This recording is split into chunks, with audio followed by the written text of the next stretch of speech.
Avant de me présenter, je vais juste dire un petit mot sur le titre de ce parcours, voilà, qui pourrait paraître très prétentieux, hein, « Va rebâtir mon église ».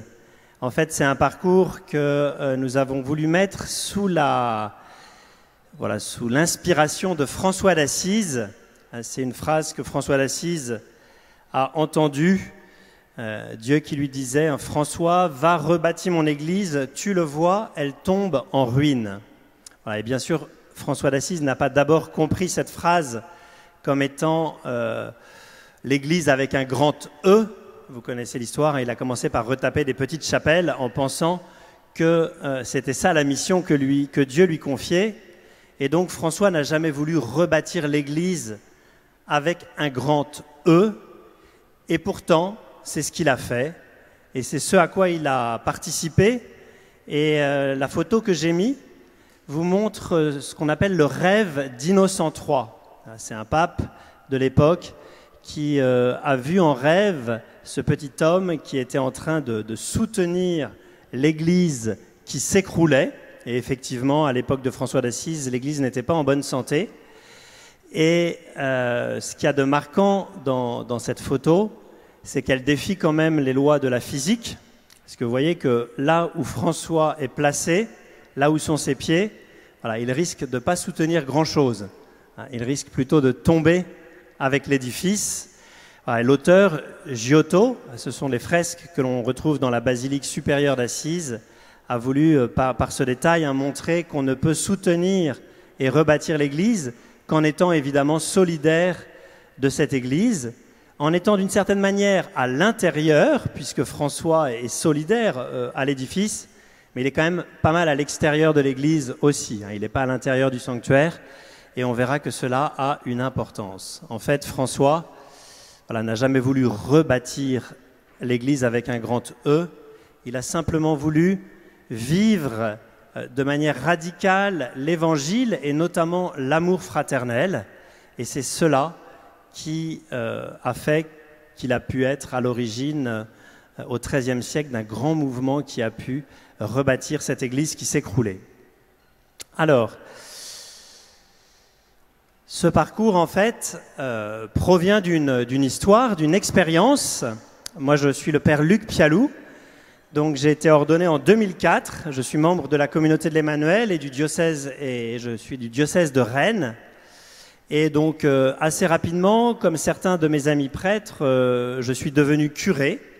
Donc, j'ai été curé dans la paroisse de Dinard-Pleurtuis, voilà, sur la côte d'Émeraude, pas loin de Saint-Malo. Et très vite, avec mes autres amis curés, d'autres amis curés, nous avons vécu, voilà, bien sûr, une joie d'être curé, et en même temps une forme de douleur et de questionnement profond par rapport à notre mission et à ce que nous voyions dans nos paroisses.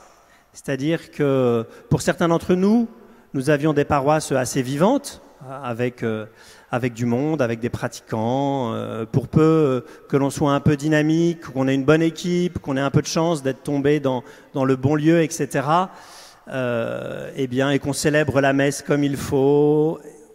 La paroisse peut être pas mal remplie, et puis on vide même souvent les paroisses d'à côté, ou on peut arriver qu'on vive les paroisses d'à côté. Mais par contre, l'expérience que nous faisions tous, c'est que, quelle que soit notre situation, nos paroisses ne produisaient pas, j'allais dire de manière structurelle, des conversions, ou n'engendraient pas des nouveaux chrétiens à partir de personnes de l'extérieur, de personnes qui ne sont pas chrétiennes. Et on faisait cette expérience notamment tous dans la pastorale sacramentelle, où beaucoup de personnes viennent pour demander un mariage, un baptême, ne sont pas pratiquants, sont très heureux de ce qu'on leur offre, mais ne deviennent pas pratiquants pour autant après, ou alors ce sont des tout petits nombres. Et voilà, ce questionnement était pour nous assez fort, voilà, à tel point que nous avions l'impression pour certains d'être prêtres pour gérer une lente décroissance de l'Église, certes fervente, certes avec plein de belles personnes, mais quasiment toutes issues globalement d'un milieu croyant, voire conventionnellement croyant et qui retrouvaient de l'ardeur au contact de la paroisse, mais pas des paroisses qui engendraient des nouveaux chrétiens à partir de personnes de l'extérieur. Et la Providence nous a conduits en fait à aller à la rencontre de communautés paroissiales en dehors de la France, qui sont des communautés paroissiales en croissance, qui justement, et que nous sommes allés visiter, et qui sont des communautés paroissiales qui ne font pas que conserver la foi, ne font pas non plus que grandir en rameutant les chrétiens qui sont peut-être dans d'autres lieux plus défavorisés et qui viennent grossir leur rang, mais des paroisses qui sont en croissance structurelle, c'est-à-dire qui engendrent des nouveaux chrétiens. Et ces rencontres que nous avons faites, ces voyages que nous avons faits, nous ont profondément transformés. Voilà, ils ont changé nos cœurs. Ils nous ont invités aussi à sortir de notre zone de confort, parce que, voilà, pour certains d'entre nous, en fait, voilà, si on ne changeait pas trop nos pratiques, la paroisse pouvait être quand même relativement pleine si on était dans la bonne paroisse. Et là, par contre, choisir de sortir et de changer, c'est sortir de sa zone de confort. Et suite à ces voyages, alors nous avons décidé, dans nos paroisses comme curés, de vraiment essayer d'implanter voilà, ces clés, ces grands principes que nous avions vus à l'œuvre dans ces paroisses en croissance, pour vivre cette transformation missionnaire de l'Église à laquelle le pape François nous invite.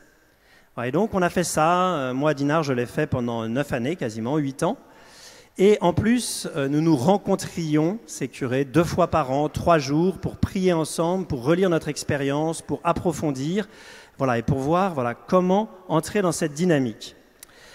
Et de cette expérience est né un livre voilà, qui est paru en septembre dernier, qui s'appelle « Changer », guide pratique et passionné pour des paroisses transformées, voilà, et qui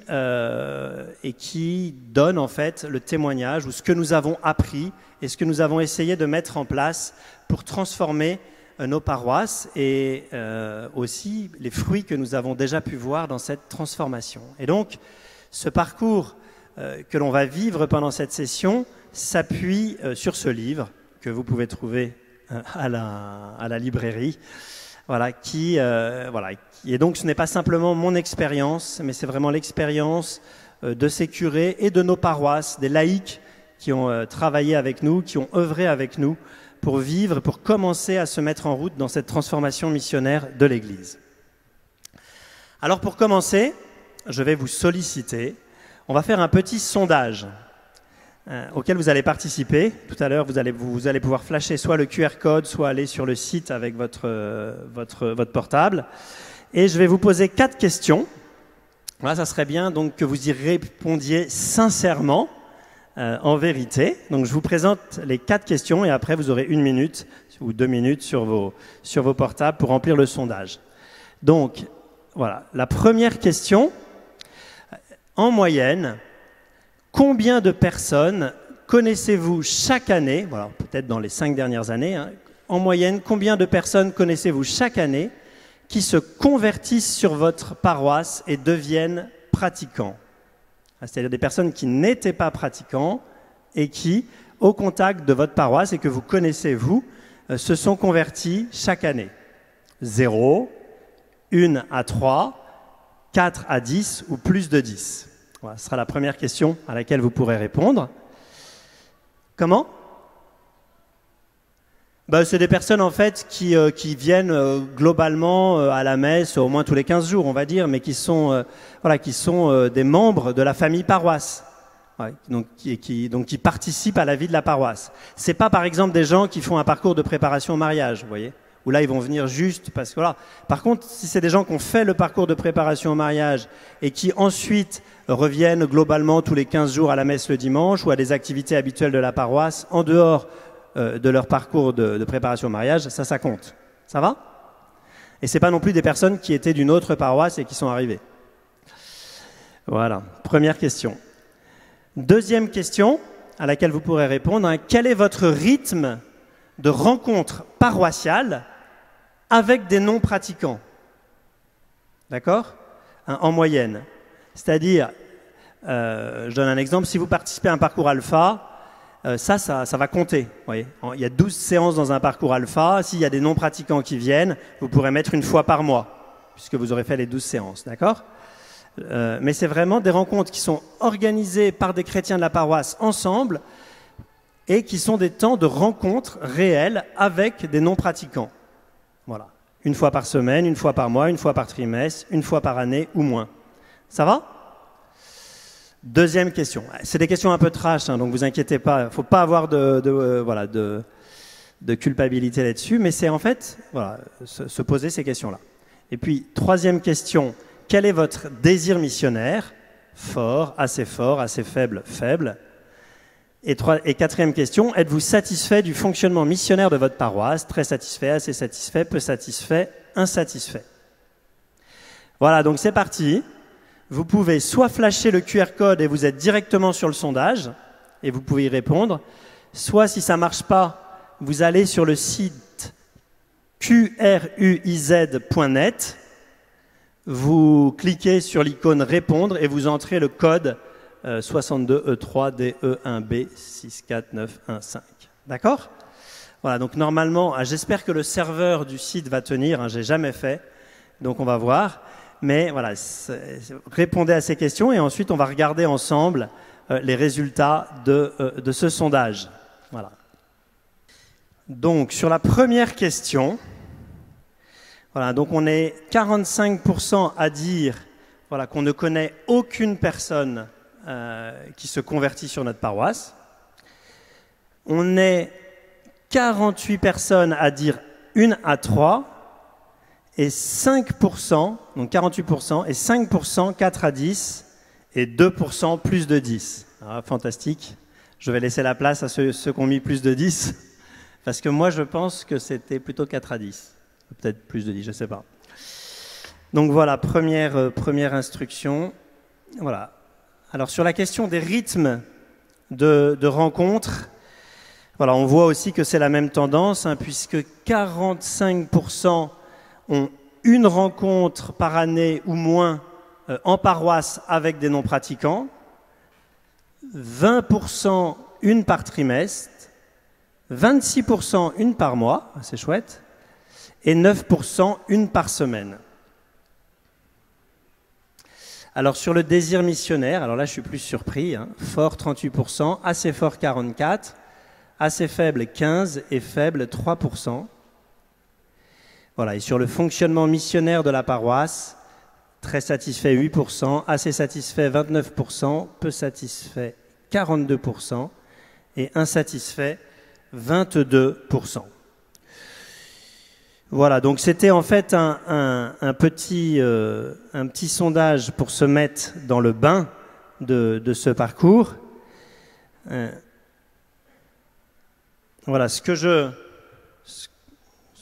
retiens de ce sondage, c'est que ce parcours est peut-être nécessaire. Voilà, donc déjà c'est un point.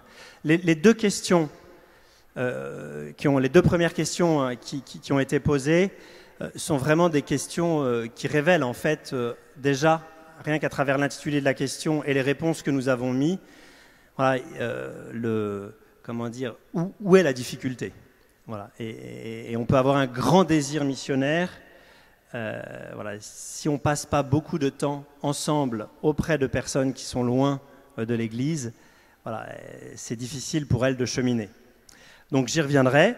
Voilà, mais c'était surtout pour entrer dans ce parcours. Alors, le premier topo peut sembler un peu défaitiste. Et donc, on va passer 10 minutes un peu lourdes, mais c'est pour ensuite mieux rebondir. Voilà, l'Église s'effondre, que faire? Constat, expérience positive, conversion. Voilà, si on est... J'ai hésité à mettre ce titre, en fait. Et toute la semaine dernière, on avait la lecture à la messe du livre du prophète Jérémie. Et Jérémie, c'est un prophète qui est envoyé à Jérusalem pour dire, en fait, Jérusalem va être détruit. Et personne ne l'écoute. Et même, il y a d'autres prophètes qui disent, mais arrête, arrête de dire ça, c'est faux. Le Seigneur a promis les promesses éternelles à Jérusalem. Jérusalem, c'est la ville de la paix. Le Seigneur est fidèle. Arrête d'être ce prophète de malheur. Et en fait, c'est Jérémie qui est le vrai prophète. Et donc ça m'a encouragé en voyant Jérémie de me dire, il y a un moment aussi, et c'est ce qu'on va essayer de faire, c'est bien de regarder les choses en face, avec lucidité, non pas pour s'accabler, parce qu'on va voir qu'il y a plein d'opportunités, plein de belles choses qui peuvent naître et qui vont naître. Et d'ailleurs, Jérémie, c'est le seul prophète de l'Ancien Testament qui va annoncer la nouvelle alliance. Si vous cherchez le mot « nouvelle alliance » dans l'Ancien Testament, vous verrez que ça n'existe qu'à une reprise dans tout l'ensemble du Nouveau Testament, dans le livre, en plein cœur du livre de Jérémie, au chapitre 31, verset 31, c'est facile à retenir. Peut-être parce que c'est aussi le prophète qui a mis le peuple devant la vérité, et ça a pu permettre alors à Dieu de faire vraiment du neuf et d'entrer dans cette nouvelle alliance. Alors regardons en face la situation. Voilà, j'ai mis quelques statistiques, je vais les passer rapidement. Mais c'est juste pour...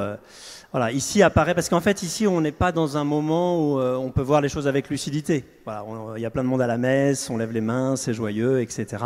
Voilà. Alors, quelques statistiques. Donc, j'ai pris un diocèse réputé missionnaire, le diocèse de Fréjus-Toulon. C'est juste parce qu'un de mes amis est vicaire général du diocèse de Fréjus-Toulon, donc j'ai eu les courbes. Donc voilà, la courbe des baptêmes. Alors, la plongée, vous inquiétez pas, c'est le confinement. D'accord ? Où il n'y a pas eu de baptême pendant le confinement. Donc cette année, ça a dû remonter un peu, mais sur la même tendance générale de décroissance. Voilà. Diocèse de Blois, 1992-2020, la courbe des baptêmes. Alors voilà, ça c'est une courbe qui essaye d'anticiper ou de voir l'évolution, la prévision si on continue sur la lancée pour le diocèse de Toulon. Voilà, pareil pour les mariages, c'est la même tendance, avec toujours aussi cette chute au moment du confinement qui est remontée parce qu'on a rattrapé l'année d'après 2 années.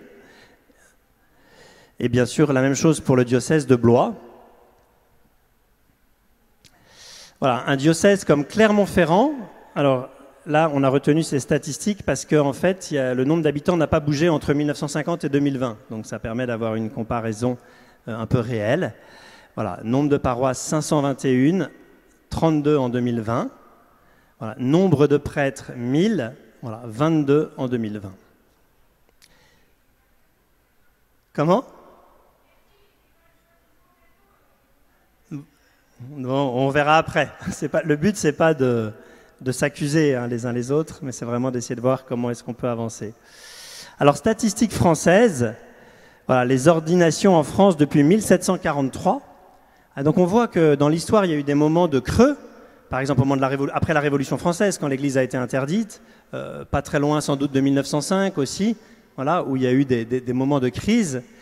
Mais aujourd'hui, c'est pas un creux, quoi. C'est quelque chose qui, quand on voit cette statistique, ça peut faire penser malheureusement à un cœur, vous savez, quand le cœur s'arrête. Voilà, les actes de catholicité en France. Donc depuis 1960, 30%, c'est encore beaucoup. Il n'est pas trop tard. On a encore 30% de personnes qui demandent le baptême pour leurs enfants, alors même si elles ne sont pas du tout pratiquantes, mais on a quand même encore une vraie surface de contact avec les gens qui sont loin de l'Église. Voilà, le nombre de prêtres, la pratique, et puis le denier. Le denier, ça mesure l'adhésion. Donc là, c'est un peu dur, le denier du culte.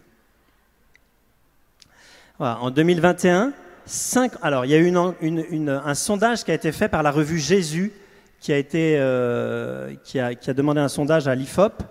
Et pour la première fois, d'ailleurs, ça a fait un peu de bruit, parce que c'était la première fois dans un sondage en France que le nombre de non-croyants dépassait le nombre de croyants.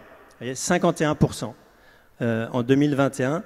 C'est la première fois qu'on a un nombre de non-croyants qui dépasse le nombre de croyants en France. Donc les journaux ont parlé de ce sondage. Alors, je vous ai mis aussi ce livre qui vient de paraître de la philosophe Chantal Delsol, La fin de la chrétienté. voilà, qui je trouve est un livre très intéressant à lire parce qu'il permet d'entrer voilà, dans un réalisme, voilà, sans jugement moral, voilà, mais simplement d'acter voilà, quelque chose qui est très difficile à acter, et j'y reviendrai ensuite, voilà, mais que, voilà, comme elle le dit, hein, nous n'avons pas encore pris en compte la transformation majeure qui se produit à notre époque, la fin d'une civilisation vieille de 16 siècles. Voilà, il y a 16 siècles, en Occident, la civilisation païenne a laissé la place à une nouvelle civilisation, une civilisation chrétienne qui est devenue la chrétienté. Voilà, et nous vivons aujourd'hui voilà, quelque chose qui s'était produit il y a 16 siècles, dans un autre sens, hein, mais qui est la fin de la civilisation chrétienne. Après maintes hésitations, j'utilise le mot glaçant « agonie », car la mort de la chrétienté n'est pas loin de là une mort subite. La chrétienté se bat depuis 2 siècles pour ne pas mourir. Elle est si ancienne qu'elle a cru d'abord pouvoir prétendre à une sorte d'immortalité. L'Église est éternelle pour les catholiques, voilà, ça demeure, mais la chrétienté, c'est bien autre chose.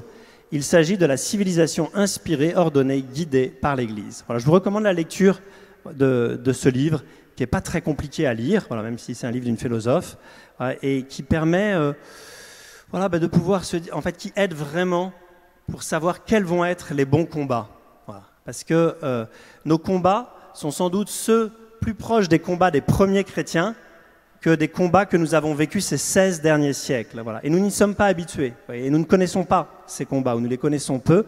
Et donc la lecture de ce livre peut permettre d'entrer dans, voilà, de nous aider à vivre ce passage. Alors, il y a quand même des signes d'espérance. Voilà, ça dépend comment on lit les choses. Vous voyez, je vous ai parlé de ce sondage de l'IFOP, qui est le premier sondage qui a donné un nombre de non-croyants supérieur au nombre de croyants en France.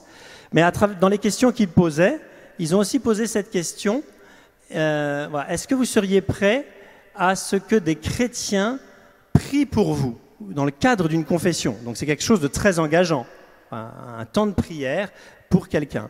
Et il y a quasiment 30% des Français qui disent « moi je serais d'accord pour que des chrétiens prient pour moi dans un cadre confessionnel ». 30%, ça fait quand même 20 millions hein, de personnes, donc c'est quand même énorme. Voilà, donc ça, c'est un signe d'espérance.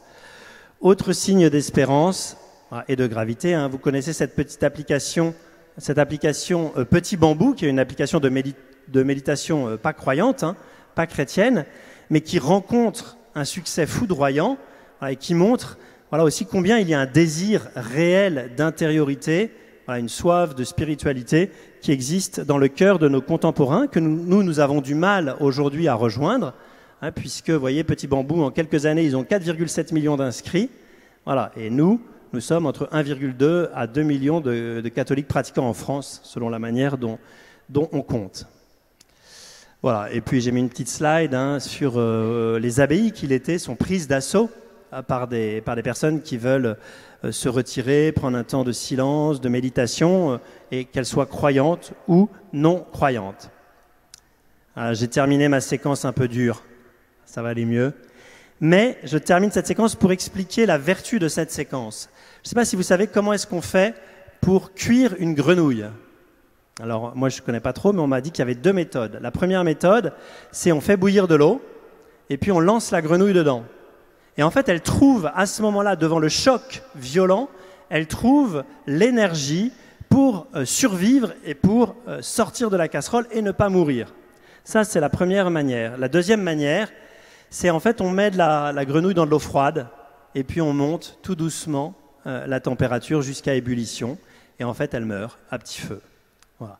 C'est un peu ce qui peut nous arriver voilà, si nous restons dans un discours qui était le discours des contemporains de Jérémie, qui disait « Mais non, arrête de nous saouler avec tes mauvaises nouvelles, arrête de nous saouler, ne sois pas un prophète de malheur, voilà, Dieu nous sauvera quoi qu'il arrive, etc. etc. » Voilà, donc le but de cette petite séquence un peu rude, c'était de survivre, de vivre, voilà, de ne pas nous laisser cuire à petit feu comme cette grenouille et mourir. Alors ce que je vous propose maintenant, avant d'entrer dans une deuxième partie de ce parcours, c'est de prendre un petit temps... Ah ben non, ça sera après, pardon. Avant, voilà, cette crise ou cette décroissance de l'Église a bien sûr été accompagnée par une prise de conscience du magistère de l'Église sur l'urgence et la nécessité de l'évangélisation. Voilà. Et donc, je voudrais balayer très rapidement le magistère des 4 derniers papes. Alors, ça sera bien sûr schématique et réducteur, mais pour montrer comment l'Église prend conscience des enjeux et de cette nécessité et de cette exigence de la transformation missionnaire pour nous aujourd'hui. Le premier pape, à la sortie du concile, Paul VI, qui a écrit la première encyclique sur l'évangélisation, sur l'annonce de l'évangile, et la tâche d'évangéliser tous les hommes constitue la mission essentielle de l'Église. Évangéliser est la grâce et la vocation propre de l'Église. Son identité la plus profonde, elle existe pour évangéliser. Ah oui, alors je vous dis, le parcours sera diffusé sur Emmanuel Play et il y aura le PowerPoint en accès libre. Voilà, comme ça, vous n'êtes pas obligé de prendre des notes. J'aurais dû vous le dire plus tôt, mais bon, c'est... Donc Paul VI, à une époque où on parlait beaucoup de l'enfouissement de l'Église, une époque où on était encore assez fort, à rappeler combien la tâche, l'identité même de l'Église, c'était d'évangéliser, que l'Église était faite pour cela. Ça a été une encyclique très très importante et qui demeure le texte le plus, j'allais dire, le plus exhaustif et le plus systématique sur qu'est-ce que c'est que l'évangélisation et quelle est la mission de l'Église, quelle est sa mission évangélisatrice. Ensuite, Jean-Paul II, qui a façonné et donné ce concept que nous connaissons bien de nouvelle évangélisation. La tâche pastorale prioritaire de la nouvelle évangélisation incombe à tout le peuple de Dieu et demande une nouvelle ardeur, de nouvelles méthodes et un nouveau langage pour l'annonce et le témoignage évangélique. Jean-Paul II, c'est celui qui dit, traditionnellement, en fait, on voyait l'évangélisation ainsi, il y avait l'évangélisation ad gentes, c'est-à-dire au loin, pour les parties du monde qui avaient été très peu évangélisées et où les missionnaires partaient. Et puis, il y avait les pays de tradition chrétienne pour lesquels, eh bien, on nourrit, on fortifie, on encourage la foi et on la développe. Et donc Jean-Paul II est le premier qui a dit, en fait, ça ne fonctionne plus. Ces pays de tradition chrétienne ont besoin d'une nouvelle évangélisation. Et donc c'est là qu'il a lancé cette expression, parce que à son époque, eh bien, voilà, l'Église a commencé à voir ce qui était en train de se pointer et ce que nous vivons de plein fouet aujourd'hui. Alors Benoît XVI, dans un magistère aussi très riche, a lui mis l'accent sur quelque chose de majeur, qui est la rencontre personnelle avec Jésus. En fait, nous sommes issus de la chrétienté, voilà, où chrétien, c'est une convention, c'est une culture, c'est une manière d'être, etc.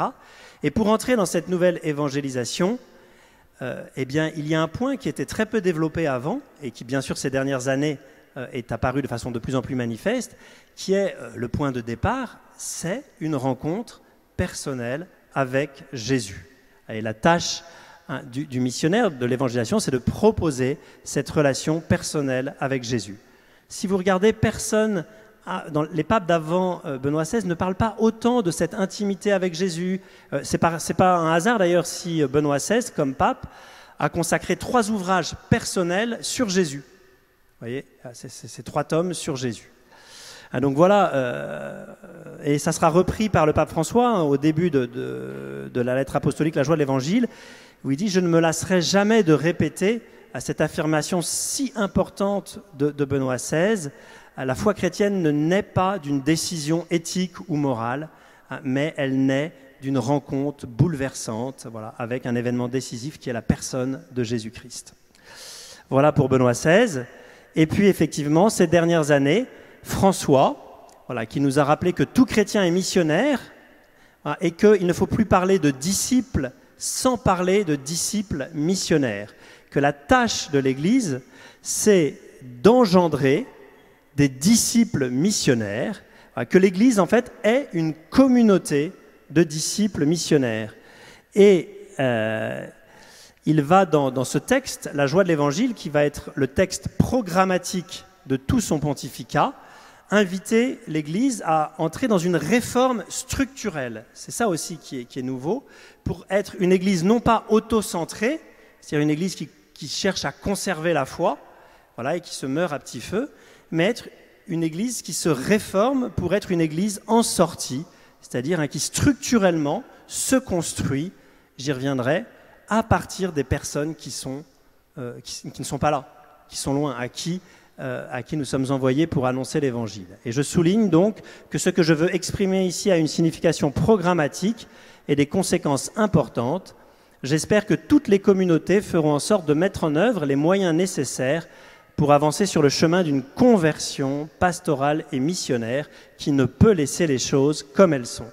Voilà, donc un apport sur une transformation structurelle. Voilà, et en fait, par rapport à ce qu'on a vu avant, c'est-à-dire, on peut dire qu'il y a 16 siècles, les chrétiens ont vécu une transformation structurelle. Ils étaient dans un monde païen, et tout d'un coup, la civilisation est devenue chrétienne. Et donc, l'Église s'est organisée avec un fonctionnement pour une civilisation chrétienne, pendant 16 siècles, après avoir vécu 5 siècles d'une autre manière. Voilà, 16 siècles après, nous avons quelque chose de cet ordre-là à vivre, qui est une réforme structurelle pour nous adapter à cette nouvelle civilisation dans laquelle nous sommes, qui n'est plus la civilisation sur laquelle s'est construite notre manière de fonctionner, de vivre la foi, d'annoncer l'Évangile pendant 16 siècles. Voilà, donc on va être humble. On sait que c'est normal qu'il faille du temps, qu'il y ait une inertie. Et en même temps, voilà, vu les chiffres qu'on a vus, c'est bien qu'on commence à s'y mettre. Alors, un petit récapitulatif de ces 4 papes. Paul VI, l'Église existe pour évangéliser. Et Paul VI a rappelé que la tâche première, c'était d'annoncer le kérygme. Jésus est mort et ressuscité. Voilà, et il t'aime et il nous amène le salut. À une époque où l'Église était plutôt dans l'enfouissement, comme un cri de survie en fait. Jean-Paul II, nouvelle évangélisation, dans son ardeur, ses méthodes, son langage, inventer et travailler à la réévangélisation du monde moderne. Benoît XVI, la relation personnelle avec Jésus, proposer la rencontre personnelle avec lui. Et François, disciple missionnaire, mettre en œuvre des processus structurels pour engendrer des disciples missionnaires, voilà, dans un monde qui n'est plus chrétien. Voilà, alors maintenant, je vous propose un petit temps où vous pouvez vous mettre en binôme, juste 2 minutes pour respirer un peu, et suite à tout ce qu'on vient d'entendre, simplement se partager un signe de réveil, même tout petit, de l'Église dont vous avez été témoin dans ces dernières années. Voilà, un petit signe, une expérience, voilà, un signe de réveil, voilà, dont vous avez été témoin, que ce soit dans vos paroisses, dans vos mouvements, même que ça soit complètement à l'extérieur, dans votre boulot, etc. Un signe, voilà, de réveil de l'Église que vous avez pu expérimenter. De l'Église catholique, il est intervenu au synode, il a suivi le synode pour la famille à Rome, et puis quand on était là-bas avec des amis prêtres, il rentrait d'un séminaire qu'il avait donné dans le diocèse de New York, invité par le cardinal Pell, pour tous les prêtres sur l'intégrité morale. Voilà, donc voilà, une période où il y avait quelques abus dans l'Église. Et voilà, c'est lui qui a fait le serment d'investiture d'Obama. Voilà, donc c'est aussi une personnalité reconnue aux États-Unis. Voilà, en lisant ce livre, j'ai éprouvé une immense joie. Parce que ce que le pape François demandait, qui faisait vibrer mon cœur et qui me paraissait impossible, je me suis dit, tiens, ça existe au moins dans un endroit dans le monde, et depuis 40 ans. Donc voilà, on a eu le temps de voir un peu. Voilà, donc ça m'a donné une immense joie. Et voilà, suite à la lecture de ce livre, eh bien, voilà, on a décidé avec quelques prêtres d'abord d'aller là-bas pour suivre un séminaire de formation des responsables d'église. Vous voyez, on nous voit là, une petite brochette de prêtres. Voilà, on était les seuls catholiques, et on a passé 5 jours là-bas pour vivre la formation qu'ils donnent à des pasteurs et à des responsables d'église. Et fort de cette formation, alors nous avons décidé dans nos paroisses de mettre en œuvre les grands principes que nous avons découverts. Ce n'est pas des méthodes et ce n'est pas des outils, je le dis tout de suite. Ce sont des grands principes qui sont bibliques en plus, et voilà, qui vont donner des méthodes et des outils infiniment variés et différents selon les lieux, selon les personnes, selon les situations, mais qui sont des principes voilà, qui, moi, ont vraiment changé ma manière de voir la mission. J'étais dans la communauté d'Emmanuel depuis quand même un certain nombre d'années, ouais, et je pensais savoir beaucoup de choses sur la mission, voilà, mais ces grands principes m'ont profondément transformé, et puis on a commencé à les mettre en pratique dans nos paroisses et à se rencontrer régulièrement aussi entre curés pour faire le point sur où est-ce qu'on en était, les difficultés, les questions de compréhension, voilà, et tout ce que ça induisait. Alors, ce qu'on va voir maintenant, c'est que je vais vous donner, voilà, et en les illustrant, quelques-uns, voilà, ces grands principes que nous avons découverts, que vous retrouverez aussi dans le livre, et qui sont des grands principes clés, me semble-t-il, pour entrer dans cette transformation missionnaire. Oui? Non. Non. Non, non. Alors, tous les prêtres de l'Emmanuel sont diocésains, donc c'est quand même des prêtres de diocèse. Alors, moi, je suis du diocèse de Rennes. Et il y a beaucoup de prêtres de l'Emmanuel, mais il y en a au moins 2 qui ne sont pas de l'Emmanuel. Voilà. Donc, voilà. Et depuis, en fait, dans notre groupe, il y a d'autres prêtres qui nous ont rejoints qui ne sont pas de l'Emmanuel. Alors, aussi, je vous dis, ce que vous allez voir, c'est lié à la transformation pastorale et lié à des visions de curés. Mais dans la dernière séance, on verra, quel que soit l'endroit où je suis, quelle que soit ma situation ecclésiale, comment est-ce qu'on peut avancer? Parce que le but de ce parcours, c'est pas de vous faire rêver pour que quand vous rentriez chez vous, vous soyez désespérés. D'accord? En disant, moi, mon curé, il s'en fiche, ou moi, c'est pas possible, etc. Hein? Donc, voilà. Bien sûr, voilà, je parle à partir de l'expérience vécue, mais on travaillera dans ce parcours vraiment à ce que chacun puisse repartir, quel que soit l'endroit où il est, quel que soit son enracinement ecclésial, comment avancer et comment faire un pas dans cette direction. Alors, le premier principe important qu'il donne, c'est en fait de développer une vision. Vous connaissez peut-être cette petite parabole des tailleurs de pierre. C'est raconté par Charles Péguy, voilà, qui marche sur le chemin de Chartres et il croise un premier groupe de gars qui sont en train de tailler des pierres et qui ont vraiment l'air désespérés. Il fait super chaud comme aujourd'hui, ils n'en peuvent plus. Voilà, et ils tirent une gueule pas possible. Il leur dit « Qu'est-ce que vous faites ?» Eh ben, on taille des pierres. Ils continuent à avancer et ils voient un autre groupe qui fait la même chose, mais là, les personnes ont l'air un peu plus motivées. Ça a l'air un peu plus sympa. Et il leur dit « Mais vous, qu'est-ce que vous faites ?» Et ils disent, nous, on construit un mur. Et puis, il avance un peu plus loin, il s'approche de la cathédrale, il voit encore des tailleurs de pierre, et là, qui sont en train de chanter, qui sont super heureux, qui développent une énergie fantastique, qui sont beaucoup plus productifs. Et il dit, mais vous, qu'est-ce que vous faites? Il dit, nous, on construit une cathédrale. Donc, voilà. La première chose, le premier principe, en fait, c'est de savoir, voilà, pourquoi on fait les choses, d'avoir une vision de ce pourquoi on existe, de ce pourquoi on est fait, en communauté, en paroisse, en petits groupes, en mouvement, pour entrer dans une conduite de cette transformation missionnaire. La plupart du temps, et moi c'était mon cas mes 2 premières années, quand j'étais sur une paroisse, on se dit tiens, on va faire un groupe de prière, tiens, on va lancer un parcours alpha, ou tiens, on va faire ça parce qu'on a vu que ça marchait ailleurs, ou que c'était bien. Mais en fait, pourquoi? Quelle est la cohérence avec l'ensemble de notre mission? Comment ça s'articule avec le projet que l'on veut développer, avec ce que l'on veut vivre? Voilà, et ça, c'est vraiment voilà, un premier principe important. Concrètement, voilà, moi, quand je suis arrivé sur ma paroisse, comme dans beaucoup de paroisses, voilà, j'avais des demandes de baptême, de mariage, d'obsèques, etc. Ça peut prendre énormément de temps. On a toujours les yeux rivés sur le guidon. Et en fait, ça nécessite ça, un moment de s'arrêter et de se dire, je ne vais pas tout faire, je vais peut-être arrêter pas mal de choses, mais je m'arrête pour savoir voilà, vers où Dieu veut nous mener, quel est le projet qu'il a pour ma paroisse, pour mon groupe, pour ma famille, pour l'entité ecclésiale à laquelle j'appartiens, et comment est-ce qu'on va se mettre en route pour ce projet. Mais pour ça, il faut s'arrêter pour lever la tête. Voilà, moi, très vite, je me suis dit, en fait, c'est sympa, là, je fais des préparations au sacrement. Les gens sont super contents de la préparation au baptême, au mariage. Ils me remercient 1000 fois à la fin. Et puis, en fait, ils reviennent jamais. Ou ils reviennent pour le baptême des enfants 5 ans après ou 3 ans après le mariage. Et en attendant, ils ne sont pas pratiquants. Et donc, il y a un moment, voilà, je me suis posé la question, qu'est-ce que je fais? Est-ce que je continue à investir et à mettre toute mon énergie là-dessus? Ou est-ce que je me pose quelques questions sur, en fait, c'est quoi le but? Voilà. Et en fait, je me suis vite rendu compte que il n'y avait rien pour ces personnes, vu l'étape dans laquelle ils étaient de leur vie personnelle, croyante, etc. J'avais rien de régulier et d'habituel à leur proposer sur ma paroisse pour qu'ils puissent revenir. La messe du dimanche, c'était une marche clairement trop haute et j'avais aucune activité quasiment pour eux. Donc en fait, c'était bien de développer, de faire les meilleurs parcours du monde, voilà, mais si ça ne s'intègre pas dans une vision cohérente, voilà, avec les bonnes marches, les bonnes choses, etc., voilà.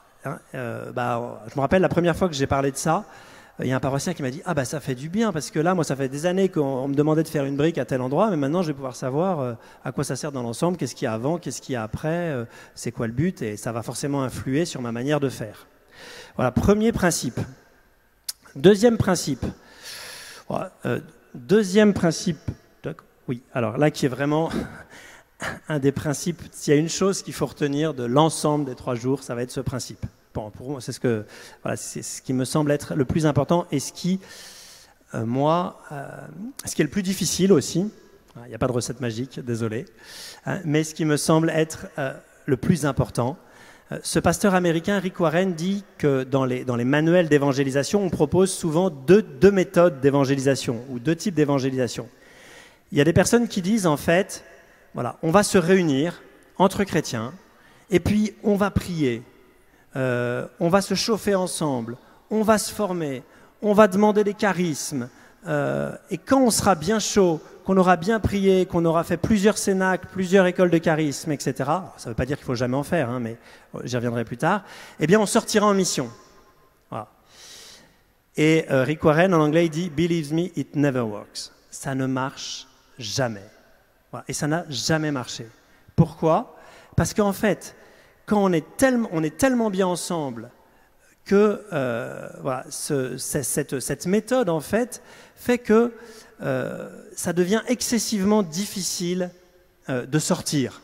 Alors à la rigueur, on sort de temps en temps de façon ponctuelle, on va faire une évangélisation de rue ou on va faire un événement missionnaire, voyez. Mais en fait, on passe, et c'est naturel, on passe la majeure partie de notre temps ensemble et dans un cénacle, enfermé. Vous voyez, les apôtres, ils ont fait juste un cénacle, ils ont reçu l'Esprit Saint, et ensuite ils sont partis en mission. Et ils sont partis en mission aux extrémités de la terre. Il y a une seule fois où ils ont refait un petit cénacle, c'est parce qu'ils avaient des persécutions incroyables et ils ont senti le besoin de se rassembler pour prier et recevoir une deuxième fois l'Esprit Saint. Mais sinon, ils ont vu l'Esprit Saint tomber en permanence sur l'Église au fur et à mesure qu'ils sortaient et qu'ils étaient missionnaires. Ils ne sont pas restés, heureusement pour nous, dans le cénacle de la Pentecôte. Voilà. Et ça ne marche pas donc parce qu'en fait, on est tellement bien ensemble que c'est très difficile de sortir. Et la deuxième raison, peut-être encore plus profonde, qui fait que ça ne marche pas, c'est que quand on vit ça, progressivement, on crée de plus en plus une culture, des codes, un langage qui inconsciemment nous éloigne de plus en plus de ce que vit le monde, de ce que vivent les gens qui sont loin de l'Église. Voilà. C'est pas qu'on veut faire ça, mais c'est automatique. Voyez, on a des codes, une manière de parler, je veux dire une manière de se vêtir, voilà, un tas de choses, voilà, qui vont de plus en plus inconsciemment, et ça n'empêche pas qu'on puisse avoir un très grand désir missionnaire. Mais en fait, il y a un fossé qui se crée de plus en plus, de façon naturelle, et ensuite, le pont à bâtir est très très onéreux, très compliqué, voire quasiment impossible à construire. Ce que je vous disais d'ailleurs quand j'ai parlé de ces écoles de disciples missionnaires que j'avais lancées, j'ai fait ça pendant 2 ans, mais si j'avais continué, et si j'avais continué à en faire mon activité de base et que ça comme activité de base, eh bien j'aurais eu une communauté paroissiale, voilà, de plus en plus extérieure et typée par rapport au monde et en fait impossible à rejoindre pour la plupart de nos contemporains, voilà, parce que le fossé se serait agrandi. Et donc il dit il y a une deuxième méthode, en fait il y a voilà, et qui est celle que je souhaiterais vous présenter, qui est en fait dès qu'on a reçu l'Esprit Saint, voilà, dès qu'on est quelques-uns à avoir reçu l'Esprit Saint, tout de suite on part ensemble à l'extérieur, c'est-à-dire on part avec les gens qui sont loin pour passer beaucoup de temps avec eux et progressivement, à partir d'eux, alors vivre un cheminement, un chemin qui va les amener à rencontrer le Christ, puis à recevoir des formations, puis étape par étape, à devenir eux-mêmes un jour disciples missionnaires. Mais voyez, on construit de l'extérieur vers l'intérieur. Et en fait, c'est ce qu'ont fait les apôtres. Dès qu'ils ont reçu l'Esprit Saint, ils sont sortis du cénacle. C'est ce qu'a fait Jésus. C'est au début de son ministère public, il a choisi quelques apôtres, quelques-uns, pas beaucoup, pour leur montrer comment faire. Et avec eux, il n'est pas resté dans une synagogue, il n'a pas fait une école de disciples, mais en fait, il est parti avec eux auprès des foules, et puis il leur a montré comment, en fait, par une prédication adaptée aux foules, aux gens qui sont loin, les brebis perdues de la maison d'Israël dans un premier temps, eh bien, on va proposer progressivement un itinéraire et un cheminement de conversion jusqu'à devenir disciple de Jésus et puis recevoir une mission, etc. Vous voyez ? Et Jésus va pas commencer. Et donc, on va les faire passer de venez et voyez à venez et donnez votre vie. D'accord ? Mais Jésus n'a pas commencé par dire celui qui veut être mon disciple, qu'il prenne sa croix et qu'il me suive. C'est pas du tout la première parole. Ça, il l'a fait au bout d'un temps avec les personnes qui avaient cheminé de l'extérieur vers l'intérieur. D'accord ? Et donc, c'est ce que Jésus a fait. En fait, si on choisit l'acte fondateur que l'on pose dans notre manière d'évangéliser, va dire l'Église que nous souhaitons. Si nous pensons qu'il faut commencer en se chauffant et en petits groupes, voyez, de convaincus, ça donne la taille et la mesure de la communauté paroissiale que nous aurons. Si dès le début, nous disons en fait on va partir à quelques-uns vers les personnes qui sont loin de Jésus, eh bien ça donne la taille de ce que l'on souhaite vivre. Et ça donne la mesure de l'hospitalité que l'on souhaite pour l'Église. Voilà. Donc c'est vraiment... Et l'ADN, quand il est posé, il est compliqué à changer. Voilà. Donc, voilà, j'y reviendrai dans les séances suivantes. Mais voilà, ce point est vraiment très important, à partir de l'extérieur. Ça va guider tout notre parcours. Je vous promets que c'est difficile. Et en même temps, c'est ça qui change tout. C'est ça qui provoque la vraie conversion missionnaire de l'Église. Voilà pour le deuxième principe. Alors, je les illustrerai dans la suite du parcours, bien sûr, de manière concrète. Voilà, mais c'était le sens de ma deuxième question. Vous voyez, combien de temps passons-nous en activité paroissiale avec des gens qui ne sont pas pratiquants ? Voilà. Et voilà. S'il y a une chose à retenir, c'est cela, me semble-t-il. Je vais passer assez rapidement sur celui-là, mais même s'il est important, si on choisit de vivre cette transformation missionnaire, alors lui, Rick Warren, comme c'est un Américain anglo-saxon, il parle en termes de cible. J'aime pas trop ça. Il dit en fait il faut avoir une cible. Voilà, mais en fait c'est profondément biblique. J'ai traduit ça par si on veut être missionnaire, à un moment il faut choisir, j'ai appelé ça un peuple d'élection pour que ça soit biblique. On a beaucoup de mal souvent dans l'Église catholique parce qu'on se dit nous on veut aimer tout le monde. Mais en fait, aimer c'est choisir. Voilà. Quelqu'un qui dit je veux aimer tout le monde, la plupart du temps il aime pas grand monde. Par contre quelqu'un qui décide de choisir quelques personnes qu'il va aimer, et donc forcément ce choix va le conduire dans une logique de l'attention, du concret, du soin, de l'amour réel et incarné. À partir de ce choix électif, eh bien son cœur va se dilater et il va aimer de manière de plus en plus large jusqu'à un jour aimer tout le monde. Et nous, dans nos paroisses ou dans nos mouvements, je crois qu'il est important à un moment de s'asseoir et de se dire voilà, vers qui Dieu nous envoie de manière prioritaire et quelles sont les personnes loin de l'Église que nous allons choisir ou élire comme ceux vers qui Dieu nous envoie pour ensuite, à travers ces personnes que nous allons aimer, toucher tout le monde. En tout cas, c'est comme ça que Dieu a fait dans l'histoire du salut.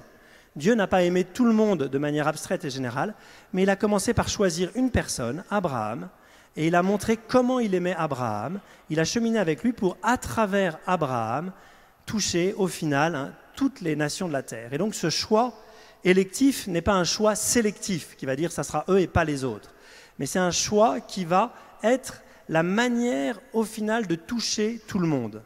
D'accord ? Tandis que si on dit moi je veux aimer tout le monde, je fais toutes les activités et tous les trucs, eh bien en fait on n'apprend pas à aimer en fait, et à vraiment prendre du temps. Voilà. C'est ce que Jésus a fait aussi. Jésus, dans le premier envoi en mission des 12, il leur dit n'allez pas vers les païens tout de suite, mais allez plutôt vers les brebis perdues de la maison d'Israël. C'est-à-dire les périphéries, ceux qui sont loin, mais loin dans notre entourage, les personnes concrètes qu'on peut vraiment aimer. Parce que les païens, pour Jésus, au début de sa mission, c'était quelque chose de très abstrait. Voyez, mais par contre, les brebis perdues de la maison d'Israël, il y en avait. Voilà, et donc, ça a été ça. Et puis ensuite, il y a eu plus tard, suite à cette première élection des brebis perdues de la maison d'Israël, il va y avoir l'élection de périphéries de plus en plus lointaines, de plus en plus larges, jusqu'à toucher tous les confins de la terre. D'accord, hein ? Donc on part aux périphéries, mais en choisissant ceux vers qui Dieu nous envoie pour apprendre à les aimer, à nous occuper d'eux. C'est quelque chose qui est compliqué dans l'Église catholique, hein, parce qu'on a mauvaise conscience souvent de faire cela, alors qu'en fait, au contraire, ça va développer un réel amour, un réel état d'esprit missionnaire et une réelle fécondité. Nous, à Dinard, on a choisi assez rapidement de se dire, notre peuple d'élection, ce sont les familles qui ont des enfants dans l'enseignement catholique de la maternelle jusqu'au collège et qui ne sont pas pratiquantes. Pourquoi ? Tout simplement parce qu'en fait, on avait sur notre territoire paroissial ces écoles-là, donc c'était assez accessible, c'était pas loin de nous. Il y en avait plein de gens dans ces écoles-là qui ne sont pas pratiquants et on n'avait que de la maternelle jusqu'au collège. Voilà, donc, et puis on a choisi ça aussi parce qu'on s'est dit, si on a beaucoup d'anciens à Dinard, donc si on veut qu'il y ait des gens qui continuent à s'occuper des anciens, il faudrait quand même faire venir quelques jeunes dans l'église. Voilà. Et c'était un choix assez naturel, assez évident. Il a été confirmé en plus par un texte qu'on avait reçu dans la parole de Dieu, voilà, et qui était vraiment marquant. Et on a commencé progressivement à créer voilà, vraiment des activités adaptées ou des choses adaptées à ces personnes-là. Et en fait, notre surprise, ça a été de voir qu'à ces propositions, il n'y a pas que ces familles-là qui sont venues. Il y a beaucoup d'anciens qui sont venus, il y a beaucoup de pauvres qui sont venus, il y a beaucoup de personnes isolées et fragiles qui en ont profité. Et finalement, ce choix électif a touché bien plus de monde que si on avait voulu toucher tout le monde. Et aujourd'hui aussi, toutes ces familles pas pratiquantes qui se sont converties, parce qu'une des objections qu'on m'a dit, c'était oui, mais on a plein de maisons de retraite, on a besoin de bénévoles dans les maisons de retraite, dans les EHPAD, etc. Et ils sont tous âgés. Alors, je dis, là-bas, j'en ai pas beaucoup à vous donner. Et en fait, ce qui se passe, c'est qu'aujourd'hui, toutes ces familles qui se sont converties, qui sont revenues à la foi, etc., il y en a plein qui ont voulu se mettre en service sur la paroisse. Et là, elles sont allées d'elles-mêmes, elles avaient envie dans les maisons de retraite, dans les choses, etc. Voilà, et quelques années après, on voit combien ce choix électif, en fait, a apporté un fruit pour tous. On avait dans notre conseil pastoral un jeune retraité qui avait été le responsable de la conception de la voiture qui a été le plus grand succès commercial en France de ces 30 dernières années. Et il nous a dit, en fait, donc il était responsable voilà, de la conception de cette voiture. Et il dit, au début, on a fait travailler les designers, etc., où on leur disait un nombre incroyable dans le cahier des charges de points. Il faut que la voiture plaise aux jeunes, aux vieux, qu'elle plaise aux personnes qui commencent un emploi, mais aussi à ceux qui arrivent à la retraite, etc., etc. Et il dit, les designers, en fait, n'arrivaient à rien faire, ne produisaient rien de concluant. Et un jour, j'en ai eu assez, et je leur ai dit, écoutez, voilà, vous avez les designers, hein, ils ont tous 30 ans, voilà, vous avez tous une copine, voilà, eh bien, je vous propose de dessiner la voiture que vous aimeriez offrir à votre copine. Et en fait, ça a libéré la créativité. Et à partir de cela, le dessin a pu arriver. Et cette voiture, effectivement, a plu à cette tranche d'âge, mais en fait, elle a rejoint toutes les tranches d'âge, parce que les femmes de 60 ans avaient envie d'avoir une voiture de femme de 30 ans, voilà, je vous en passe, etc. Et donc, finalement, ça a été un énorme succès commercial. Voilà, donc, ça, il nous a confortés aussi dans cette décision. Mais en fait, voilà, choisir ceux vers qui Dieu nous envoie dans les périphéries. Je regarde un peu l'heure. Ça va, vous n'êtes pas trop morts? Alors, voilà, ce sont les grands principes qu'on déploiera ensuite. Alors, le quatrième grand principe, qui est aussi un principe qui, moi, m'a profondément transformé, avec le principe partir de ceux qui sont à l'extérieur, puisque c'est un principe qui lui est corrélé. En fait, ce pasteur Baptiste raconte à une petite image assez parlante. Il dit que son père de sang, était le meilleur des pêcheurs à la ligne qu'il connaissait. Pourquoi? Parce que, dit-il, mon père pensait comme les poissons. C'est-à-dire que mon père, quand il allait à la pêche, il savait à telle heure du jour le poisson, qu'est-ce qu'il désirait, de quoi il avait envie, où il était, parce qu'il pensait comme des poissons. Alors il se faufilait dans les herbes, il se décarcassait pour être au bon endroit, etc. Il se levait de bonne heure, etc. Il allait avec son appât au bon endroit, il pêchait. Tandis que moi, quand je vais à la pêche, en fait, j'y vais parce que j'ai envie de passer un bon temps, un temps sympathique, et je lance la ligne en fonction de mon désir, en fonction de mes goûts et en fonction de ce que j'aime.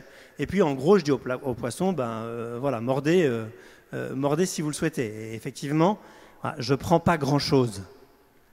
Et là, il dit, en fait, c'est comme ça que la grande majorité des paroisses fonctionnent.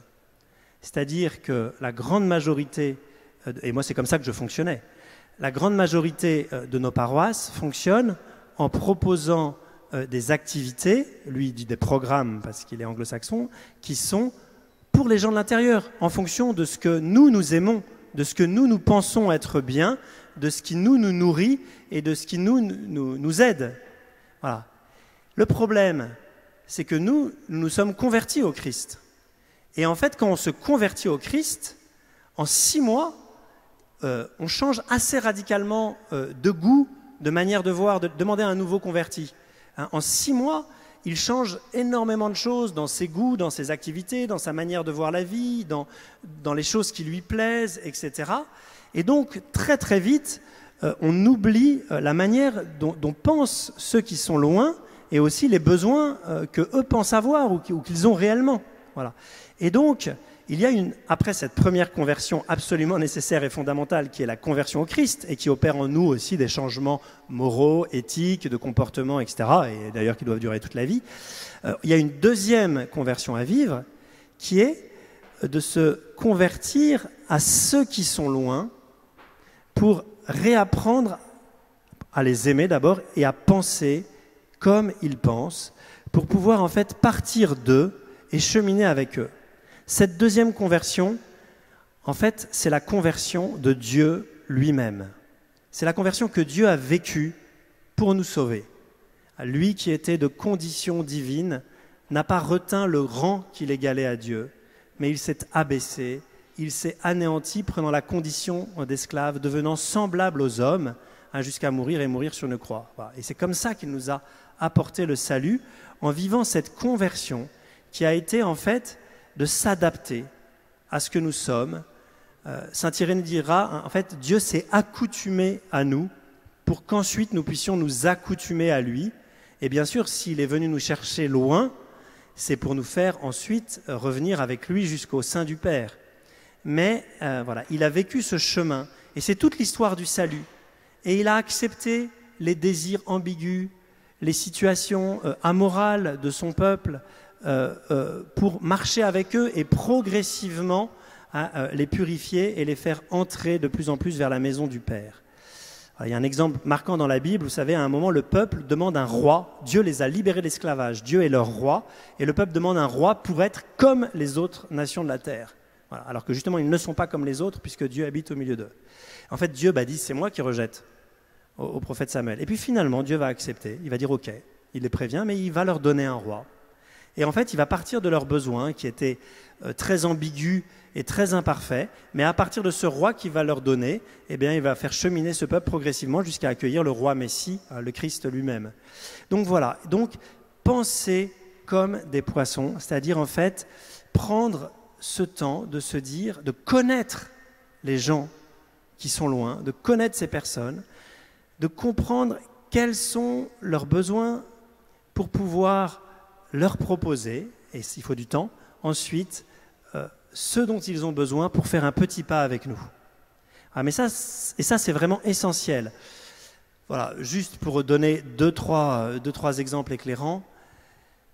Déjà, quand on est une famille hyper catho et qu'on a pas mal d'enfants en bas âge, la messe, même si on est prêt à mourir martyr pour Jésus, la messe du dimanche peut être quelque chose d'excessivement compliqué à vivre. Pour peu qu'on se fasse engueuler par les voisins, qui disent que nos enfants font trop de bruit, machin, etc. C'est déjà complexe pour des gens surmotivés, parfois. Comment est-ce qu'on peut imaginer une seconde que cette messe du dimanche va répondre aux besoins des gens qui sont à l'extérieur? Vous voyez? Si déjà, tant qu'on n'a pas pris en charge les enfants, sur un truc exceptionnel qui fait que les parents vont être... tant qu'il n'y a pas un club Jésus exceptionnel, jamais on pourra inviter de manière vraiment structurelle les personnes loin de l'église. C'est pas la marche adaptée. C'est un peu comme si on leur disait venez, mais en fait il n'y a pas de porte, vous ne pourrez pas entrer. C'est impossible, quoi. Vous voyez, il racontait dans le séminaire de formation que j'ai suivi qu'il y avait une église qui cherchait vraiment à démarrer, qui ne savait pas par où. Ils avaient fait plein de propositions, ça ne marchait pas. Et un jour, ils ont fait une enquête assez approfondie pour les familles de leur entourage. Et ils se sont rendus compte, donc c'est aux États-Unis, que le souci majeur de ces familles et de ces parents, c'était l'hygiène des enfants. Voilà. Et donc, ils ont commencé par faire des conférences à l'église sur comment mettre son enfant sur un pot. Mais en fait, ça a été le démarrage de l'église. Et en fait, cette église s'est mise ensuite, ils ne sont pas restés juste à ça, mais ça a commencé par ça. Ils sont allés vraiment, les personnes, en fait, elles s'en foutaient pour l'instant d'avoir un parcours de je ne sais pas trop quoi, biblique, etc. Elles avaient juste besoin, elles avaient un besoin, et si l'église apporte quelque chose sur ce besoin, ensuite, on va pouvoir cheminer ensemble. Donc penser comme des poissons, ça c'est vraiment aussi un principe très important et que d'ailleurs je vais vous proposer, puisqu'on arrive à la fin, un petit exercice que vous allez pouvoir faire pour entrer dans cette dynamique. La dernière, avant de vous donner l'exercice, la dernière slide, c'est une fois qu'on vit l'amour, qu'on a décidé de vivre l'amour fraternel, qu'on a une équipe, 3 personnes, ça suffit. C'est pas la peine d'attendre qu'on a décidé de partir des gens qui sont à l'extérieur et donc d'y passer du temps. Ces personnes qu'on a choisies pour les aimer, qu'on a passé du temps avec eux pour les connaître de l'intérieur et pour voir quels sont leurs besoins, à quoi ils aspirent, quelle est leur vie réelle, comment est-ce qu'ils pensent, etc. À ce moment-là, dernier principe, on peut leur proposer un chemin avec nous, à partir de là où ils en sont, de leurs besoins, avec des marches progressives pour qu'ils puissent cheminer, qu'on puisse cheminer ensemble jusqu'à devenir ensemble des disciples missionnaires, qu'on arrive en haut de l'escalier. Et bien sûr, ce qui est important, c'est de construire des marches qui sont à la bonne hauteur, qui ne sont pas trop hautes à franchir. Je raconterai ça peut-être au... Quelle heure il est? Je regarde quand même. Oui, si on a encore un tout petit peu de temps. Dans les différents essais qu'on a faits, j'y reviendrai demain sur la paroisse, notamment à un moment on avait une activité où effectivement on avait beaucoup de non-pratiquants qui venaient, et dans un premier temps on donnait souvent des témoignages qui étaient des témoignages de gens qui étaient partis à Fidesco ou au Rocher, etc. Et en fait on s'est vite rendu compte que les participants non pratiquants qui assistaient à nos rencontres très sympas, ils trouvaient ça fantastique, ils applaudissaient, ils trouvaient ça génial, mais en fait ça ne les faisait pas bouger d'un pet. C'est un peu comme si nous allions aux Jeux Olympiques, on voit Usain Bolt qui court 100 mètres en 9 secondes 80, on applaudit, on trouve ça super, mais on n'a pas l'idée de descendre dans la piste pour aller participer à la course. La marche est 100 fois trop haute, c'est inaccessible. Alors on trouve ça génial, ça se passe bien la rencontre, mais en fait on s'est vite rendu compte en fait, que ce n'était pas ce type de témoignage qu'il fallait donner à des recommençants de manière générale, parce que c'était un témoignage inaccessible. Ils trouvaient ça super, mais eux ils ne pouvaient pas se projeter et se dire moi je peux faire ce petit pas. Tandis qu'un témoignage de quelqu'un qui n'a même pas encore complètement rencontré le Christ, mais qui est en cheminement, qui a déjà avancé, etc., même s'il a une morale un peu déficiente, etc., au contraire, il se dit, ah ben lui, il me ressemble, il est comme moi, et il était exactement comme moi il y a 2 mois, et en fait, il a avancé, et il a rejoint cette communauté paroissiale, il chemine avec eux, donc moi, je peux. Vous voyez ? Donc, voilà, ensuite, construire cet escalier progressif, voilà, jusqu'à devenir disciple missionnaire, avec des marches adaptées à chacun. Voilà. Et voilà. Alors, c'est ce qui est bien c'est ce qui peut être vécu partout, quel que soit le type d'entité ecclésiale dans laquelle nous voulons agir. C'est sûr que sur une paroisse, voilà, ça nécessite quand même un vrai processus de transformation. Donc on en parlera davantage demain. Une paroisse, en fait, c'est un chemin, normalement. C'est un chemin qui part des gens qui sont loin et qui, en fait, a différentes étapes. Et chacun est à une étape du chemin. Et pour chacun, il y a quelque chose adapté pour passer à l'étape d'après, ou pour avancer un peu plus. Voilà, c'est ça, une paroisse. Alors, le problème, c'est que nous, nos paroisses, elles ont été construites dans une période de chrétienté, où, en fait, tout le monde était chrétien, j'allais dire, à la naissance. Et donc, on a les marches, mais on a les marches pour les gens qui sont déjà chrétiens ou qui sont chrétiens dans leur famille, en gros. Et ça fonctionne relativement bien, vous voyez ? Mais en fait, on n'a plus du tout les premières marches, qui sont les marches des gens qui sont loin de la foi. Ça, on ne sait pas faire. C'est ça que nous avons à réapprendre. Et c'est ça qui n'est pas facile à faire, parce qu'on a une paroisse qui est vraiment souvent construite simplement à partir des gens qui sont déjà là, déjà chrétiens, ou en tout cas un peu pratiquants. Voilà. Si on veut comprendre les choses, imaginez, puisque nous avons changé de civilisation, puisque nous ne sommes plus dans une civilisation chrétienne, imaginez simplement que vous arriviez à 2-3 familles, quelques célibataires, peut-être un prêtre, l'un ou l'autre consacré, et vous arrivez dans un endroit où il n'y a rien. Voilà. Dans un endroit où il n'y a pas de paroisse, où il n'y a pas d'église. Voilà. Comment est-ce qu'on ferait ? On commencerait par prendre du temps, par connaître ces personnes qui sont loin de la foi, par essayer de voir qu'est-ce qui les intéresse, par se faire amis, etc. Et progressivement, on leur proposerait ce chemin. Et ce chemin, pour qu'il y ait le maximum de personnes qui puissent passer, plus on va être dans la durée, plus on va tailler des petites marches. Au début, on va sans doute mettre des grosses marches, parce qu'on a comme on a tout de suite envie de voir l'ensemble de l'escalier construit, on a souvent tendance à mettre des grosses marches au début. Mais déjà, quand il y a des grosses marches cohérentes, il y a des gens qui passent. Et puis, plus on va pouvoir tailler des petites marches, plus il va pouvoir y avoir de personnes qui vont vivre cette aventure extraordinaire de suivre le Christ. Et ce qui est important aussi, je termine par là, c'est qu'il ne faut pas qu'il y ait d'entonnoir. Vous voyez, dans cet escalier.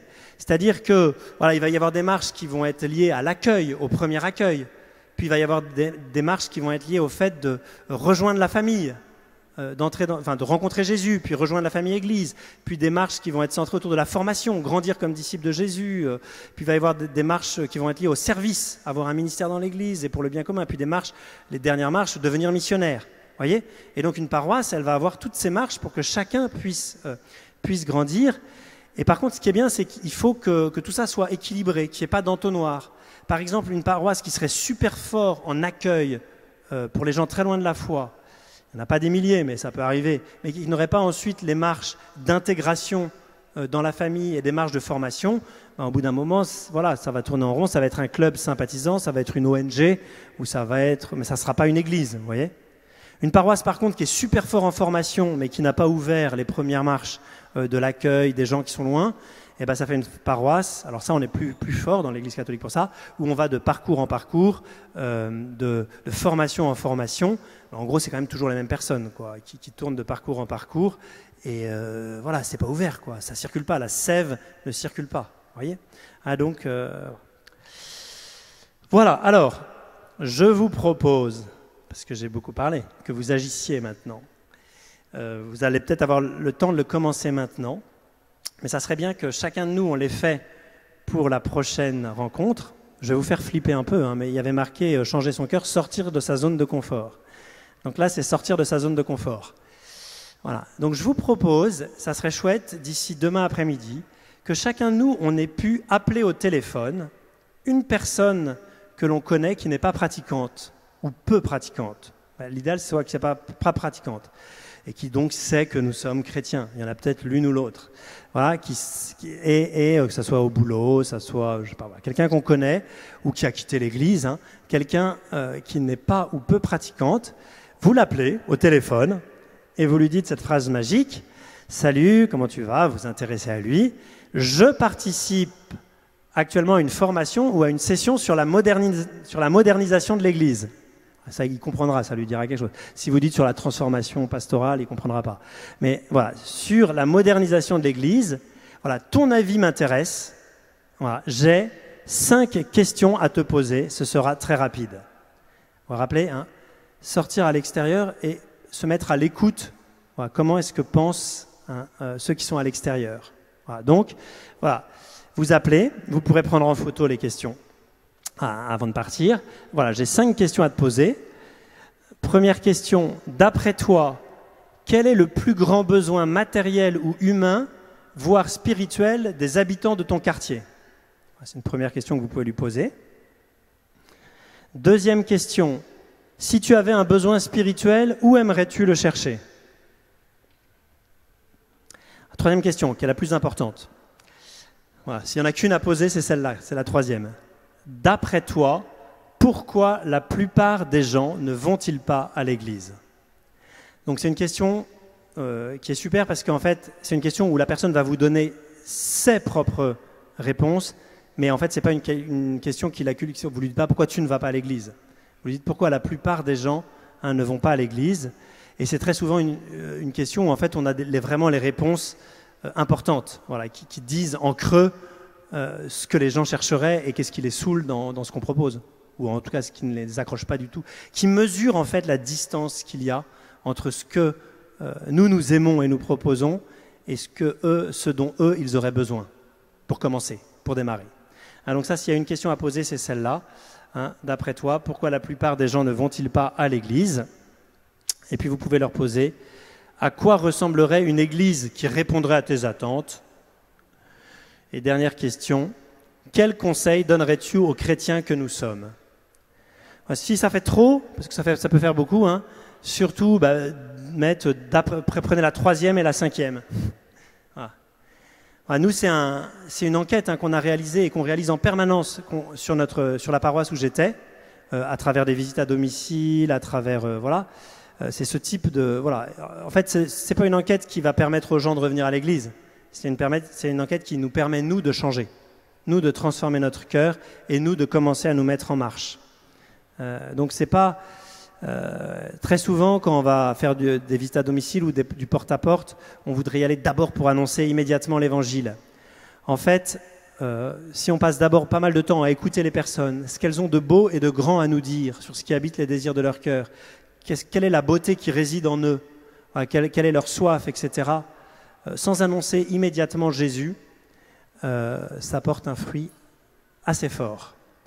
Vous pourrez remarquer que quand Jésus envoie les 12 en mission, la première mission, en fait, il ne les envoie pas pour faire immédiatement le kérigme. D'ailleurs, il ne peut pas parce qu'il n'est pas mort et ressuscité. Mais voilà, pour le faire, il les envoie en fait simplement dire le royaume, pour qu'ils puissent vivre une expérience du royaume avec les personnes qui vont ouvrir leurs portes et qui vont leur donner quelque chose, qui vont les accueillir. Et en fait, il les envoie à vivre une expérience d'être accueillis chez des gens qui sont loin, pour vivre avec eux une expérience et leur dire le royaume est là. Alors ils ont un message à dire, c'est le royaume est là, le royaume est tout proche, et pour vivre cette expérience du royaume. En fait, les personnes, ils ont besoin que des amis de Jésus viennent s'intéresser et vivre un moment fort avec eux. C'est le point de départ. Ensuite, Jésus viendra lui-même. Voilà, il viendra lui-même et les choses s'enclencheront. Mais voilà, c'est cette expérience voilà, qui est une première expérience voilà, que je vous invite à vivre voilà, de façon un peu succincte à travers un coup de fil pour la prochaine fois.